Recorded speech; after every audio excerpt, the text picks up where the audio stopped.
C'est par la foi que les murailles de Jéricho tombèrent. Amen. Toutes les murailles qui bloquent ta vie tomberont par ta foi au nom de Jésus. Je dis tout ce que l'ennemi a érigé contre ta destinée tombera au nom de Jésus. Amen. Et c'est là par ta foi au nom de Jésus. Amen. Il dit c'est par la foi que les murailles de Jéricho tombèrent. Bon s'asseoir, que Dieu vous bénisse. Amen. Éphésiens 3 verset 20. C'est par la foi que la muraille de Jéricho, que les murailles de Jéricho tombèrent. Amen. Amen. Or, à celui qui peut faire par la puissance qui agit en nous infiniment au-delà de tout ce que nous demandons ou pensons. Amen. Amen. Amen. J'aimerais que tu me cherches la version qui dit au-delà de ce que nous demandons ou imaginons.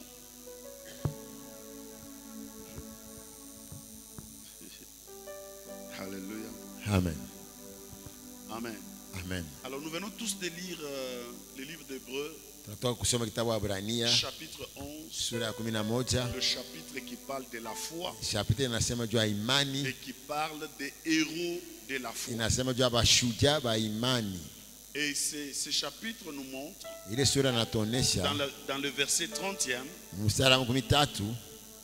que c'est par la foi que les murailles de Jéricho tombèrent.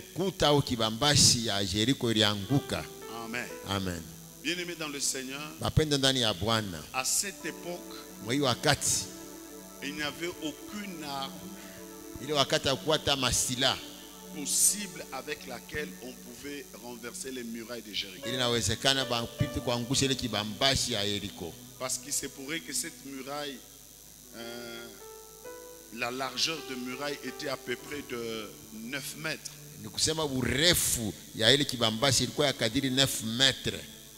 Amen. Amen. L'espace qui était en haut de la muraille. La hauteur, je crois que j'ai oublié. Amen. Amen. À cette époque de Josué, il n'y avait aucune arme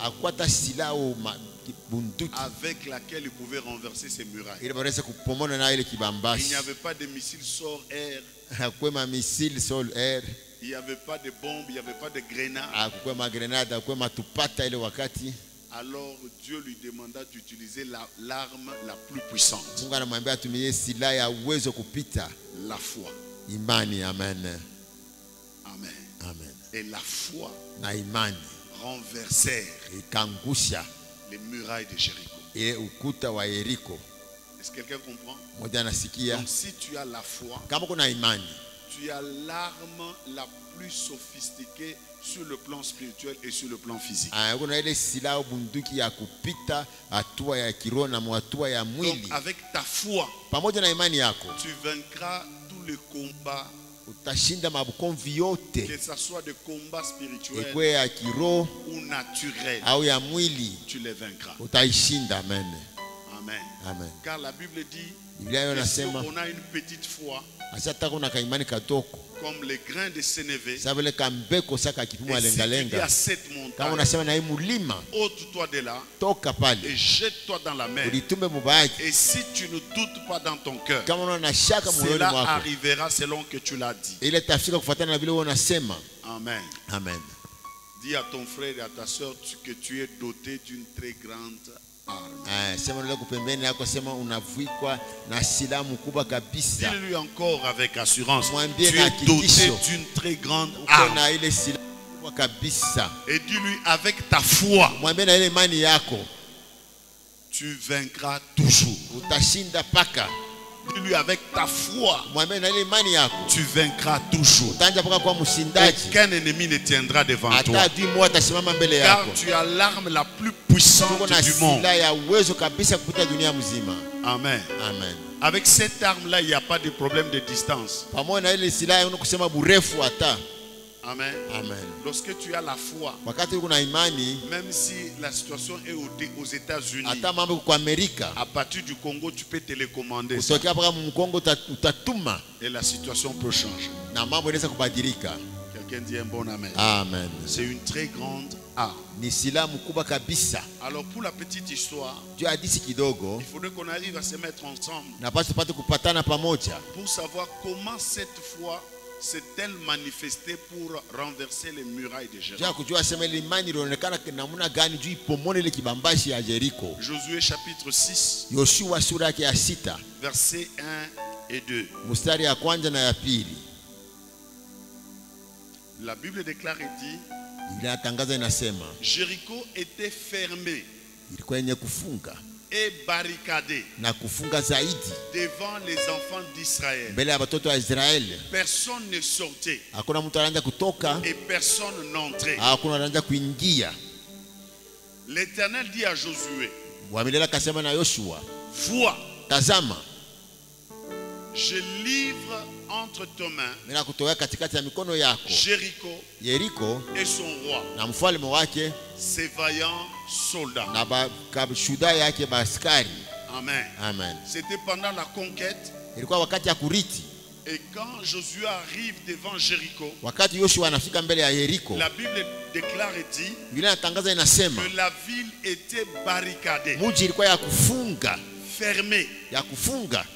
Donc personne ne pouvait entrer ni sortir. C'était ça qui faisait la puissance de Jéricho. Amen. Amen. Donc sa puissance était sa muraille. Et là, personne ne pouvait entrer ni sortir. Mais Dieu nous dit que par la foi, les murailles furent renversées. Comment la foi s'est-elle exprimée? Parce que nous parlons de l'expression de la foi. Dieu vient dire à Josué, vois. Amen. Amen. Vois que je livre Jéricho, son roi et ses vaillants soldats entre tes mains. Vois. Amen. Amen. Donc voici comment Dieu lui montre comment il peut exercer, manifester sa foi. Il dit vois.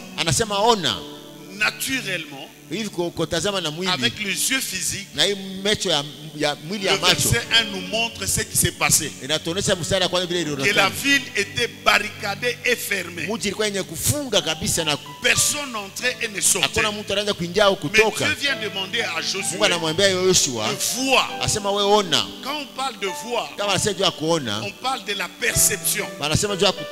Et là, Dieu vient demander à Josué d'accéder à un autre niveau, de cesser de voir avec les yeux physiques, mais de parvenir à voir avec les yeux du cœur. Amen. Amen. Les yeux physiques sont limités.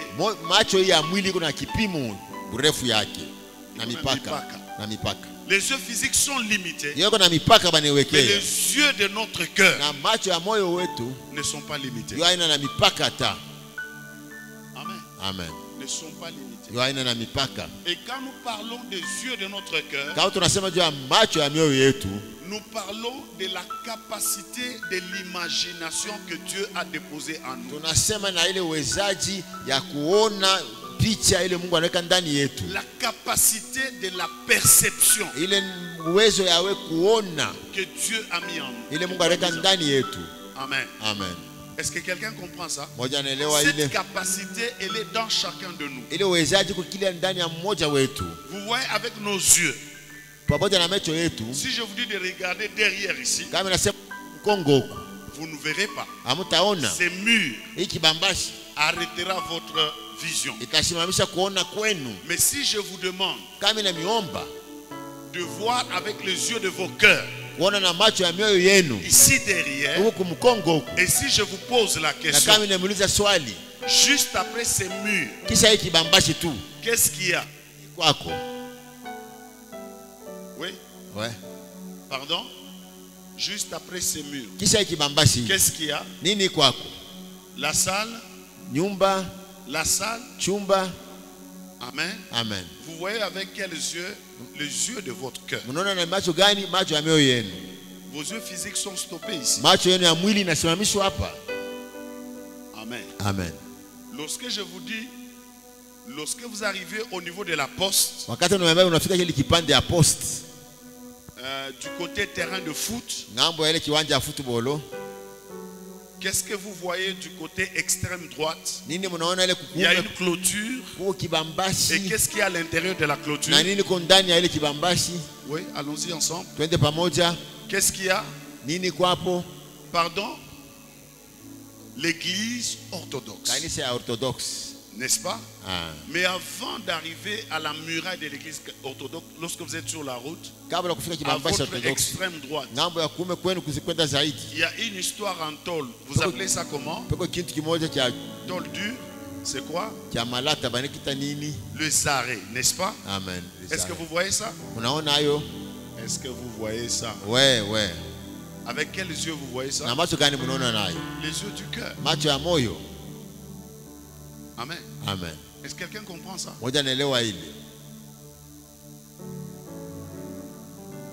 C'est ainsi que vous voyez la Bible dire, un peuple sans vision, c'est un peuple sans frein. Et quand vous lisez en anglais, que un peuple, en anglais dit, là où il n'y a pas de vision, le peuple périt. La destruction de plusieurs au milieu de nous, c'est parce qu'il manque la perception. Amen. Amen. Lorsque nous parlons de la vision, nous parlons de la perception mentale. Amen. Amen. Où nous parlons de l'image mentale que l'on a de quelque chose. Hier, je vous ai parlé de la foi orientée. Lorsque nous parlons de la foi orientée, ça veut dire nous donnons la direction à la foi. Parce que lorsque nous avons la foi, elle est là généralement pour toutes choses. Mais nos besoins ne sont pas sur tout le point. Ne sont pas généralisés. Mais nous avons chacun de nous des besoins spécifiques, des domaines spécifiques où nous voulons jouir de la victoire. Moi, ça peut être le domaine financier. Toi, ça peut être le domaine de la santé. Toi, ça peut être le domaine du mariage. Toi, ça peut être le domaine de la fécondité, de la procréation. Toi, ça peut être le domaine de l'emploi. Toi, ça peut être le domaine du besoin de la promotion. Toi, peut-être c'est le besoin, je ne sais pas quel domaine. Amen. Amen. Mais lorsque nous voulons orienter notre foi, chacun de nous va aller dans la parole de Dieu selon son besoin spécifique. Il va localiser tous les versets bibliques qui parlent de ces besoins-là. Alors la deuxième chose à faire, c'est d'arriver à s'approprier ces versets, faire de cette parole de Dieu ton héritage. Parce qu'en réalité, la Bible, c'est l'Ancien et le Nouveau Testament. Donc ça veut dire, c'est, si je peux utiliser un terme très péjoratif, c'est les livres de notre héritage. Quand on dit le testament, c'est un livre par lequel on lègue un héritage à un héritier. Donc, cette Bible ici, il est les livres dans lequel Dieu nous lègue un héritage. Donc nous sommes héritiers de toutes les promesses de la parole de Dieu. Amen. Amen. Maintenant, quand nous orientons la foi, nous orientons dans un domaine bien fixe. Supposons que tu l'orientes dans le domaine de la guérison. Amen. Et tu vas dans la Bible, tu vas localiser localiser tous les versets qui nous promettent la guérison. Comme par exemple, tu prends Matthieu 8, 16 et 17, où la Bible dit, il a porté en lui toutes nos infirmités. Il s'est chargé de toutes nos maladies. Et nous associons aussi 1 Pierre 2, 23-24. La Bible déclare et dit que par ses meurtrissures, nous avons été guéris. Amen. Amen. Alors lorsque nous méditons cette parole, et lorsque nous la méditons, pour maintenant orienter notre foi à ce qu'elle s'exprime pour la guérison voulue, nous devons arriver à percevoir l'image de nous-mêmes guéris. Amen. Amen. Parce que quand on parle de la vision, ça veut dire la perception mentale de quelque chose. L'image mentale de quelque chose. Donc cela implique c'est que de la manière dont nous pensons concernant notre passé, notre présent, notre futur, et même comment nous nous percevons nous-mêmes. Est-ce que quelqu'un comprend ça? Amen. Amen. Amen. Alléluia. Amen. Est-ce que quelqu'un me saisit? Jusque là ça passe. Amen. Oui, ça passe. Non, non, c'est très peu qui disent ça passe. Est-ce que ça passe? Amen. Alors quand on parle de la vision, nous parlons de la perception mentale de nous-mêmes, soit de notre présent, soit de notre futur. Alors lorsque tu as localisé la parole de Dieu qui parle de la guérison, pour arriver à exprimer cette foi, la chose qui suit, c'est que tu dois arriver à te voir tel que la parole de Dieu te voit. Amen. Amen. Amen. Est-ce que quelqu'un comprend ça? Alléluia. Amen. Je me rappelle à une époque donnée, j'étais en train de prier pour une personne. Cette personne venait de faire une chose très ignoble. Et sa conscience commençait à la culpabiliser. Mais c'était une chrétienne. Suite à cela, elle avait ouvert la porte à des forces sataniques. Et elle s'est retrouvée en train de souffrir. Elle a des douleurs, elle a des courbatures dans le corps. Elle sent que ça ne va pas dans son corps. Mais quand elle va à l'hôpital, et quand on l'examine, on ne trouve rien. On dit il n'y a rien. Tu es en bonne santé. Et elle n'en revenait pas. Et suite à cette souffrance,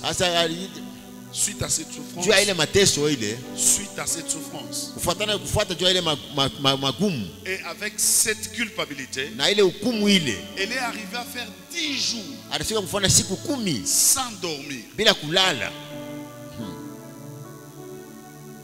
Et sa situation s'était aggravée. Et c'est là qu'elle était venue me voir pour me soumettre son cas. Et nous avons commencé à prier. Et pendant qu'on priait avec elle, le Saint-Esprit me dit, je voudrais bien la guérir, mais je suis bloqué parce qu'elle a un tableau négatif de sa vie qu'elle me présente. Car la Bible déclare et dit, Dieu agit en nous infiniment par sa puissance, infiniment au-delà de ce que nous pensons ou demandons.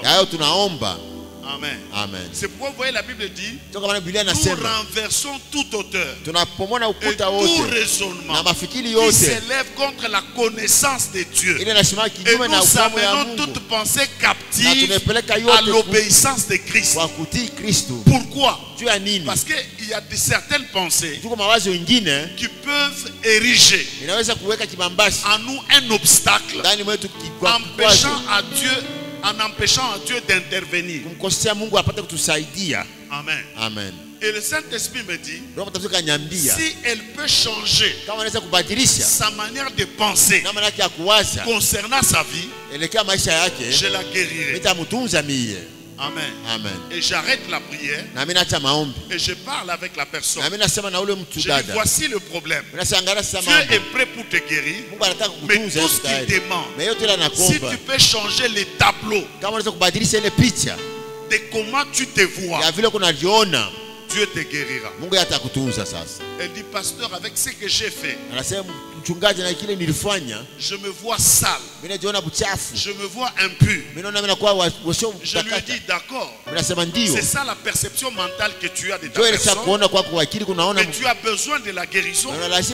Mais le Dieu qui veut te guérir, il veut que tu lui donnes une bonne perception de ta personne. Comment tu te vois? Parce que tu as déjà la promesse de la parole de Dieu. Alors je lui ai donné un exercice. Je lui ai dit, va chez toi, fais un travail. Imagine-toi la plus joviale personne que tu étais. Imagine-toi la plus importante personne.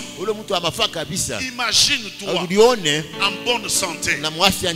Imagine-toi au milieu de tes amis. Au milieu de tes amis. Au milieu de tes enfants, dans ta maison. Imagine-toi que tu es en train de passer de très bons moments avec ta famille et une bonne perception de ta personne. Alors tu permettras au Saint-Esprit d'agir et de te guérir. Et quelques jours après, elle est revenue.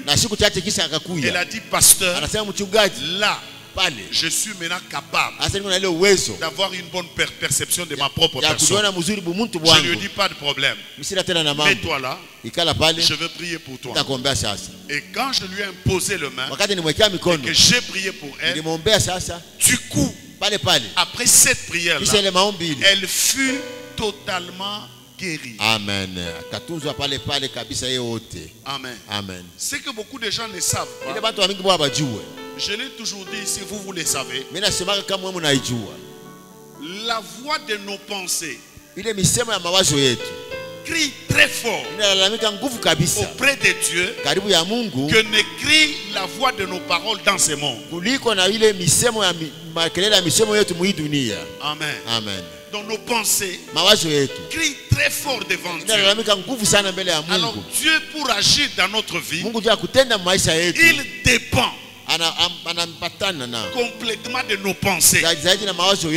Amen. Amen. Comment tu te vois et comment tu vois ta vie. Regarde, Josué était devant Jéricho et Dieu est venu le voir et Dieu lui a dit, c'est vrai que Jéricho est barricadé, c'est vrai que Jéricho est fermé selon les yeux physiques, mais si tu peux percevoir dans ton âme que j'ai livré Jéricho entre tes mains, c'est son roi et ses vaillants soldats, cela deviendra possible. Et quand Josué a conçu cela, et la Bible dit quoi? Les murailles de Jéricho furent renversées. Amen. Bien-aimé, écoutez-moi. Tout véritable champion ne voit jamais les débuts, il voit toujours la fin. Amen. Est-ce que quelqu'un comprend ça? Amen. Ouais. Ceux qui ne sont pas des champions, eux voient les débuts. Et voient toutes les difficultés qui peuvent les empêcher d'atteindre l'objectif. Et les champions, eux voient la fin plutôt que le commencement. Amen. Ils ont pas ça? voyez, à l'époque où nous on est allé à l'université, on a étudié avec des gens qui venaient de Bandundu. Tu vois, ces gens-là venaient de loin. Et à cette époque, on n'avait pas de téléphone portable. Amen. Amen. Tout ce qu'on avait, nous du moins on était privilégiés. Nous qui venions de Kolwezi, il y avait les téléphones fixes chez Camille. On pouvait appeler nos parents à tout moment. On pouvait appeler les parents à tout moment. Amen. Amen. Et eux, ils avaient des sérieux problèmes. Mais je me rappelle, même à cette époque, il n'y avait pas encore de phonie.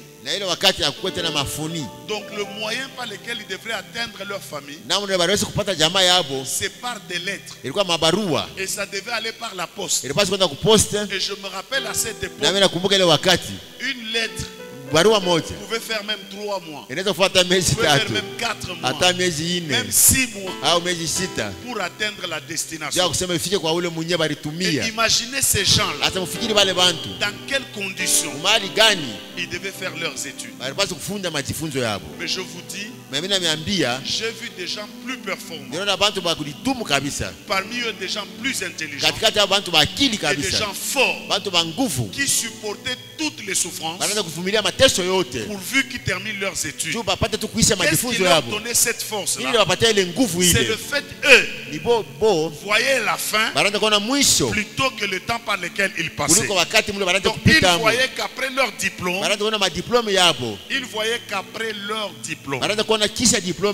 ils pouvaient être ministres dans ce pays. Ils pouvaient être PDG dans une entreprise. Ils pouvaient être directeurs dans une entreprise. La perception de leur futur leur donnait la force aujourd'hui pour qu'ils soient capables d'affronter leurs études. En dépit de la faim, ils étaient capables d'aller vendre leurs habits dans le camp militaire qui était à côté pour juste avoir des seaux de sang. Ils pouvaient vendre leurs habits, juste acheter des seaux de sang. Vous voyez ça? Amen. Et ils pouvaient se nourrir juste de la bouillie. Et d'autres, ils avaient le sang et la farine. Et ils faisaient la bouillie de sang. Et avec la farine, ils font les foufous. Quelqu'un comprend ça? Amen. D'autres ont créé même des stratégies. Il n'a rien, mais il a faim. Il vient à votre porte, frappe à la porte, il dit voisin au secours. Je n'ai rien ici. Non, en fait, j'ai déjà commencé à préparer le foufou. Mais je manque suffisamment de farine. Je risque de rater mon foufou. Est-ce que tu peux juste me donner un gobelet de foufou? Donc quand tu lui donnes le gobelet de foufou, en fait c'est tout ce qu'il vient d'avoir. Et c'est avec ça qu'il va faire son foufou. Mais j'ai vu ces gens-là ne pas abandonner leur cours, ne pas abandonner les études. Pourquoi? À cause de la perception de leur futur. Que vois-tu, mon frère? Qu'est-ce que tu vois concernant ta vie? Quel est le futur que tu vois? Qui est-ce que tu te vois dans la vie future? Je crois vous avoir déjà partagé mon témoignage ici. Nous étions encore fiancés. Officiellement fiancés. Mais jusque-là, je n'avais pas encore réalisé l'argent pour la dot. Mais déjà, je parlais avec ma fiancée à l'époque concernant le nombre des enfants que nous aurons. Et même leur sexe. Je lui avais dit, notre aîné, ce sera une fille. Et elle s'appellera Tafi. Ataitwa Tafi. Amen. Amen. Et le garçon qu'on aura, il s'appellera Kreflo. Et l'autre fille qu'on aura, elle s'appellera Gloria. Et l'autre garçon qui suivra, il s'appellera Christ vainqueur. Parce que nous pensions avoir 4 enfants. Et je me disais qu'on aura 2 filles et 2 garçons. Lointain avant. Avant qu'on ne se marie, moi je voyais déjà comment seraient mes enfants. Et j'avais déjà donné leur nom. Ça veut dire, même après que nous nous soyons mariés, même si je me déplacerai, et dès que vous viendrez voir maman Chantal qui accoucherait, et vous lui poserez la question de savoir comment s'appelle l'enfant, elle ne vous dira pas mon mari n'a pas encore donné le nom, elle vous dira son nom c'était. Pourquoi? La capacité de la perception. Qu'est-ce que tu vois? Comment tu te vois dans la vie future? Que vois-tu? C'est ça le plus grand problème. Le problème. Écoutez, le Dieu que nous prions avec vous, il est le Dieu de rêve et de vision. Il n'opère que par des visions et par des rêves. Étudiez votre Bible. Vous trouverez que Dieu a parlé aux hommes qu'à travers des visions et qu'à travers des rêves. Et vous verrez que Dieu a agi à travers, dans la vie des hommes qu'à travers des visions et des rêves. Amen. Amen. Tous nous parlons toujours des miracles de Jacob. Dans la maison de son oncle Laban. Nous nous arrêtons généralement toujours au chapitre 30. Que vous pouvez lire chez vous à la maison à partir du verset 30 en descendant. On nous dit que lorsque Jacob faisait paître les troupeaux de Laban, et cette fois-là il venait de se mettre d'accord avec Laban pour son salaire. Amen. Amen. Et Laban, ça faisait déjà 10 fois qu'il a escroqué Jacob sans lui donner son salaire. Donc ça faisait plus ou moins 20 ans que Jacob a servi Laban. Tout ce qu'il avait comme héritage, c'était 2 femmes avec plusieurs enfants et avec leurs servantes. C'est tout ce qu'il avait. Mais en ce jour-là, après que Dieu lui ait parlé, il dit tu dois retourner chez dans ton pays. Il ira voir Laban et pour lui dire je réclame mon salaire. Quel sera mon salaire? Et Laban lui dit fixe toi-même le salaire. Et Jacob dit donne-moi des bêtes des couleurs uniques, sans tache. Et alors je te dis, les bêtes qui naîtront de ces bêtes, on peut dire les petits qui naîtront de ces bêtes, ceux qui seront tachetés et rayés, ce sera mon salaire. Et les petits qui seront de couleur unique t'appartiendront. Et la Bible nous dit qu'il a pris le feuille d'amandier et de platane sur lesquels il a fait des tachetés et des rayures. Et la Bible dit quand les bêtes venaient se nourrir et boire de l'eau aux mangeoires et aux auges, la Bible dit il mettait ces feuilles de platane en rayures et en tacheté, afin que quand les bêtes voyaient ça et qu'ils sentaient en chaleur, ils mettaient bas, elles mettaient bas plutôt des petits tachetés et rayés. Amen. Amen. Alors beaucoup de chrétiens se sont posé la question comment ce phénomène est possible. Mais la Bible elle-même répond toujours à elle-même. Regardez Genèse 31. Donne-moi le verset 10 jusqu'au verset 13. Regardez ce qui s'est passé. En principe, ce ne sont pas les feuilles d'amandier et de platane et leur tacheté et leur rayures qui faisaient quelque chose. Mais voici ce qui est arrivé. Regardez ce que la Bible dit. Au temps où le brebis entrait en chaleur, j'ai levé les yeux et j'ai vu en songe que les boucs qui couvraient les brebis, que les boucs qui couvraient le brebis, ouais.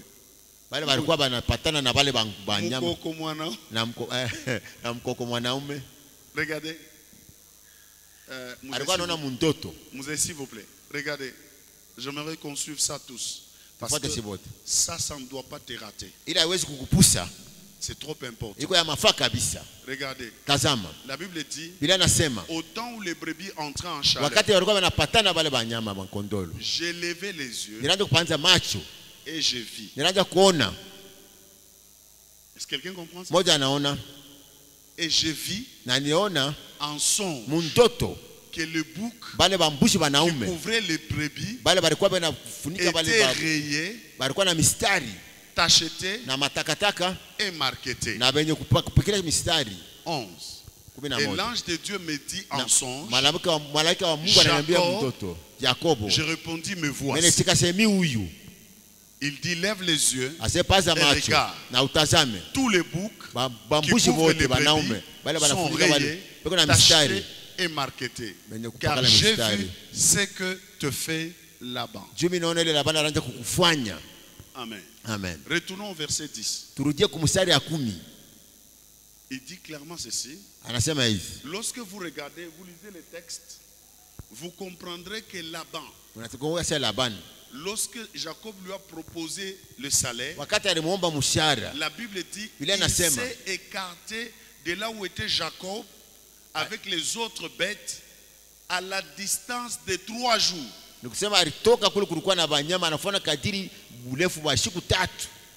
ont pris ça? Amen. Donc à peu près il est allé à plus de 30 km à 40 km. Pour que Jacob ne triche pas. Mais il oubliait une chose. Que la capacité de la perception, c'est une puissance créatrice que Dieu a déposée en nous. Amen. Oh, là j'attendais vraiment ton amen. Il oubliait que la capacité de la perception que Dieu a déposée en nous est une puissance créatrice. Et la Bible dit, lorsque le bouc venait sur, plutôt le bouc venait sur les brebis. La Bible dit, j'ai levé mes yeux et je voyais en songe. Papa, est-ce que tu peux te lever les yeux et tu sois en songe? Non. Et il dit, j'ai vu en songe. C'est qu'il était éveillé. Mais il percevait en lui que le bouc qui montait était rayé, était tacheté, était marqueté. Comme il concevait ça en lui, et la Bible dit, Dieu fait infiniment par sa puissance qui agit en nous au-delà de ce que nous pensons ou imaginons. Au même moment qu'il voyait ça, la puissance de Dieu s'est déclenchée et ainsi les petits qui naissaient étaient tachetés, rayés et marquetés. Amen. Amen. Au-delà de ton chômage, qu'est-ce que tu vois? Au-delà de ton célibat, qu'est-ce que tu vois? Au-delà de ta maladie, qu'est-ce que tu vois? Tu n'obtiendras que ce que tu vois. Amen. Tu deviendras que ce que tu vois. Car Dieu agit en nous par sa puissance infiniment au-delà de ce que nous demandons ou imaginons. Qu'est-ce que tu vois? Un jour, un collègue pasteur est allé prier pour son oncle paternel qui était gravement malade. Alors pendant qu'il lui imposait le main et qu'il priait pour lui, il sentait une grande onction couler. Et après qu'il ait prié, Il dit à son oncle, ça ira. Dieu va te guérir. Et écoutez ce que son oncle a dit. Je ne pense pas. Je mourrai. Oh, je suis mourant. Ils ont pensé ça? Amen. Non, lui a dit, oncle, pendant que je priais pour toi, j'ai senti l'onction. Tu vas guérir. L'oncle lui dit, ne t'en fais pas. Moi, j'ai peur. Alors, mon ami est sorti de là blessé. Et le lendemain, son oncle est mort. Est-ce que c'est l'esprit des morts qui l'a emporté? Non. Non. C'est ce que lui voyait. Qu'est-ce que toi tu vois? Qu'est-ce que tu perçois? Regarde Dieu. Il parle à Abraham. Abraham n'avait pas de terre. Il était un pèlerin. Lorsque nous lisons là dans Genèse chapitre 13, verset 14 à 15, Dieu vient voir Abraham. Il lui dit, Abraham, du lieu où tu es, vois, je te donnerai ce pays à toi et à ta postérité. Est-ce que quelqu'un comprend ça? Du lieu où tu es, vois. Donc ne change pas de lieu. Ne dis pas d'abord que les lieux changent, que les circonstances changent, que la situation change. Je peux voir. Non, Dieu dit, de la pauvreté où tu es, lève ton regard et vois. Du célibat où tu es, lève ton regard et vois. De la maladie où tu es, lève ton regard et vois. Du chômage où tu es, lève ton regard et vois. Ne te déplace pas à partir du lieu où tu es. Si tu peux lever tes yeux et si tu peux voir ce que tu verras, Dieu te le donnera au nom de Jésus. Amen. J'ai dit Dieu te le donnera au nom de Jésus. J'ai dit Dieu te le donnera au nom de Jésus. Que vois-tu, ma soeur? Du lieu où tu es, qu'est-ce que tu vois?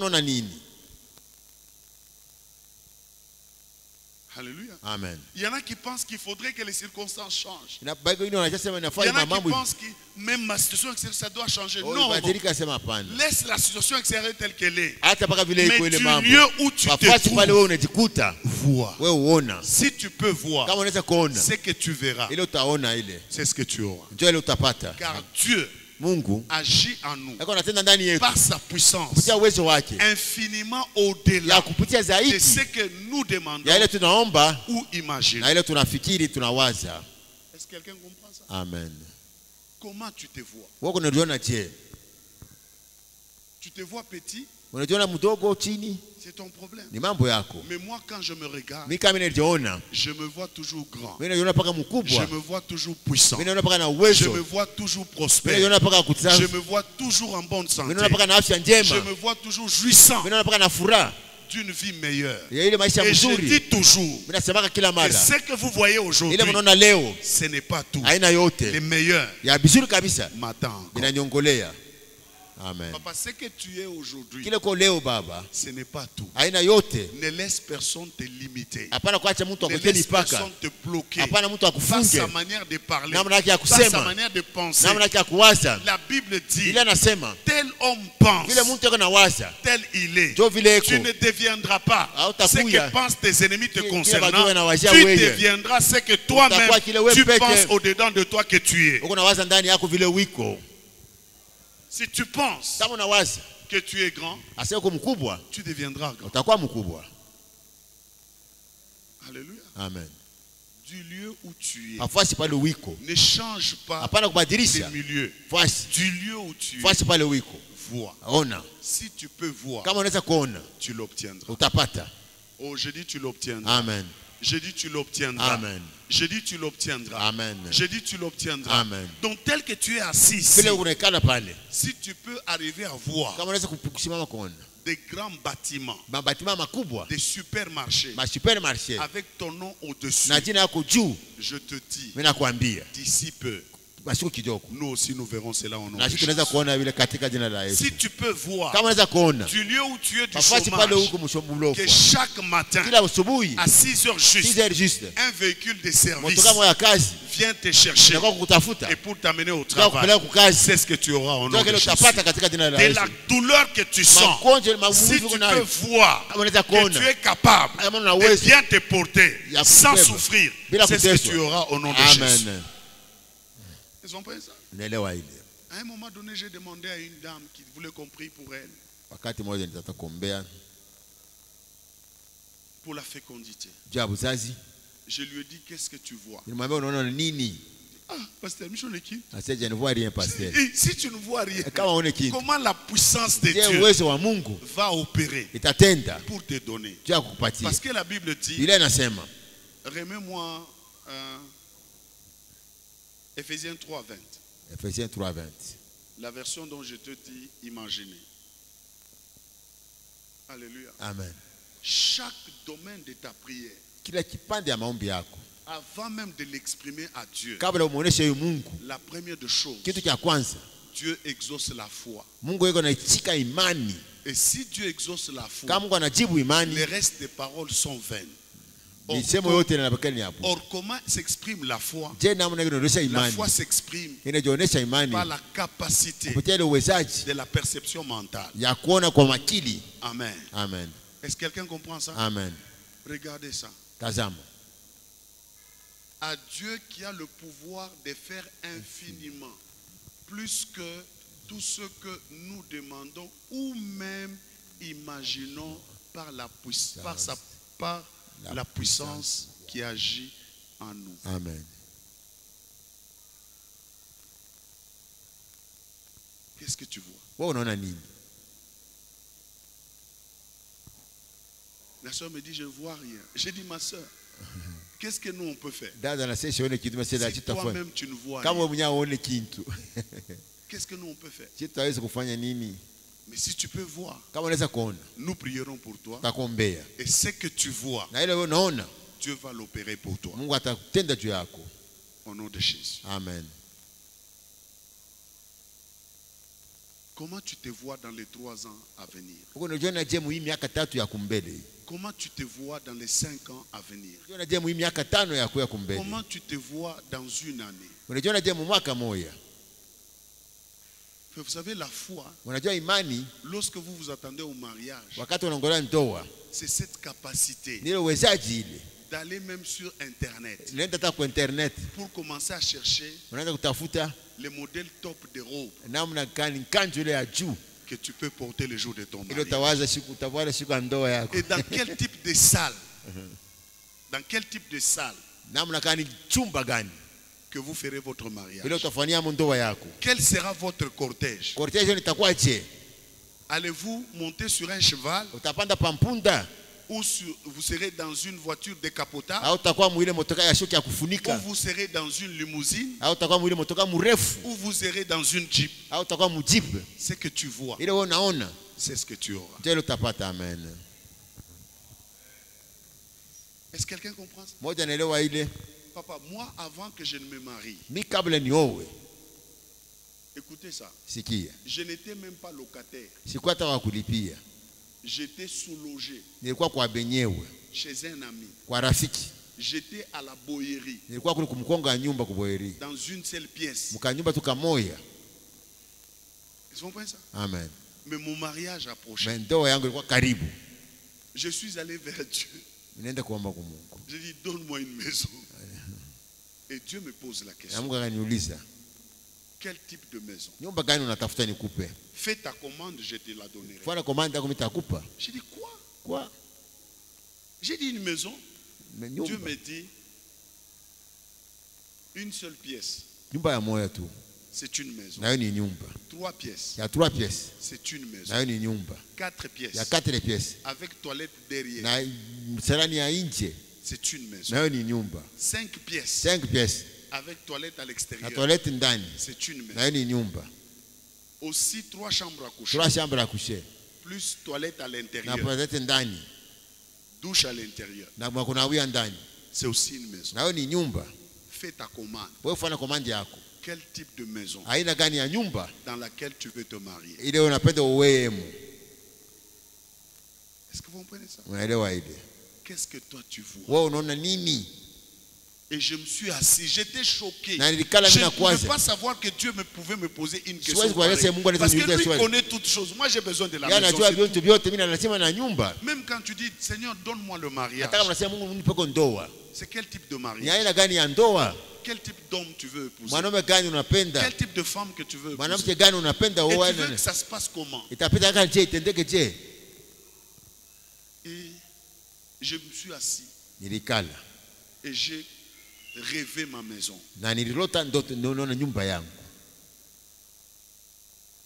J'ai composé une maison. 3 chambres à coucher. Salle de bain à l'intérieur.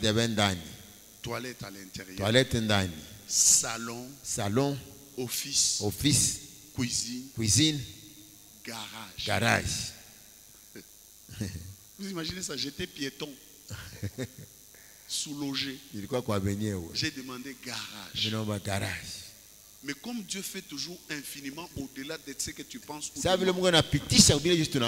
Et j'ai demandé cette maison en ville. Et Dieu dans sa grâce, il m'a donné cette maison. J'ai habité cette maison quelques jours avant mon mariage. Et le jour de mon mariage, avec mon épouse, on a habité dans cette maison.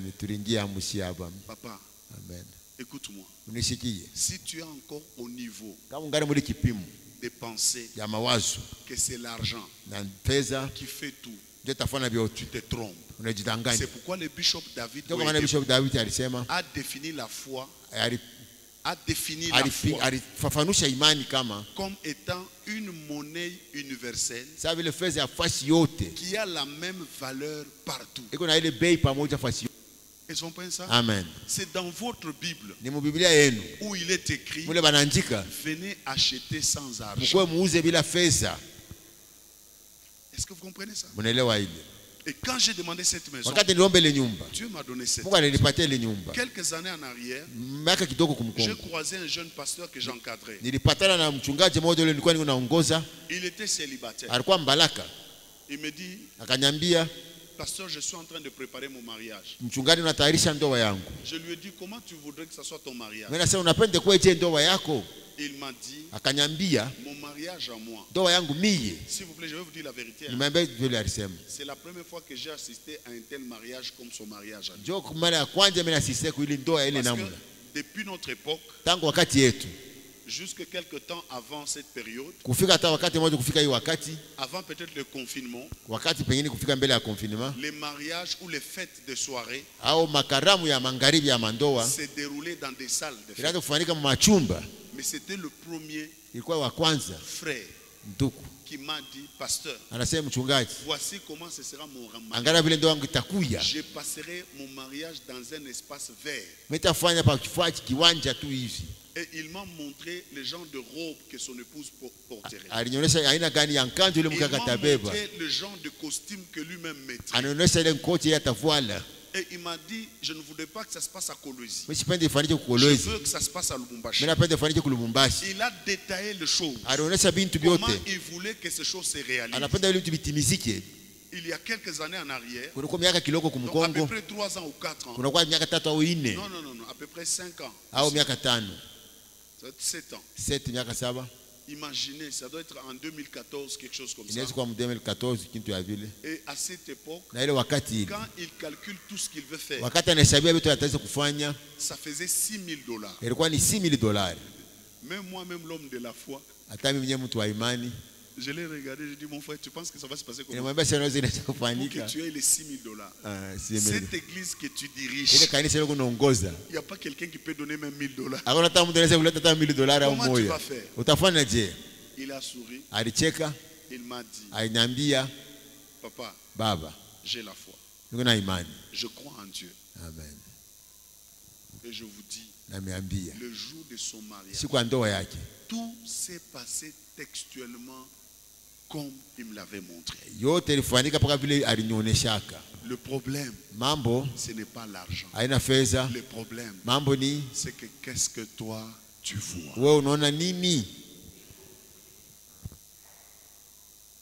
Comment tu te vois dans 5 ans? C'est pourquoi, voyez, moi je vous dis toujours, je ne mourrai pas en laissant des problèmes sur la terre. Je ne mourrai pas d'une mort précoce. Bongo. Amen. Je n'ai pas fait de choix pour ma naissance, mais pour mourir. J'ai vu des exemples dans la Bible et j'ai adopté les exemples de la Bible. Amen. Donc quand mon temps arrivera, j'inviterai tout le monde, et les fils biologiques et les fils spirituels. Je les bénirai. Et à chacun, je lui montrerai sa tâche. Et pour éviter des problèmes aussi pour mes fils et mes filles biologiques, chacun aura son héritage. Et je les bénis. Et je pars. C'est ce que je vois. Dieu agira en ma faveur infiniment au-delà de ce que je pense ou demande par sa puissance qui agit. Je ne mourrai pas par accident. Jamais. Alléluia. Amen. Jamais. Est-ce que quelqu'un comprend ça? Ma soeur, comment tu te vois? Mon frère, comment tu te vois? C'est ça le plus grand problème. Il y a plusieurs au milieu de nous qui se promènent dans le brouillard. Ils ne voient rien. Et puis, ils se consolent dans ce que les hommes disent. L'avenir est sombre. Non. L'avenir est sombre pour des femmes et des hommes sans vision. Généralement, quand on parle de la vision, on parle de la destinée. On parle de la direction. On parle de la fin. On ne parle pas d'aujourd'hui. Comment vois-tu ton futur?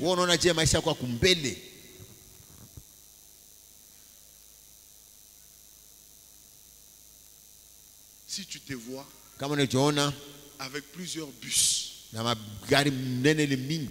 qui portent tes noms et qui font des contrats avec les entreprises pour transporter leurs agents, c'est ce que tu deviendras. Amen. Le problème, ce n'est pas quelle étude as-tu faite. Le problème, c'est la capacité de la perception que Dieu nous a donnée. C'est une puissance créatrice que Dieu a déposée en nous. Si nous pouvons l'utiliser, notre vie change. Que vois-tu? Que Dieu te bénisse. Amen. Et qu'il bénisse sa parole. Alléluia. Au nom de Jésus. Seigneur, merci. Merci Seigneur.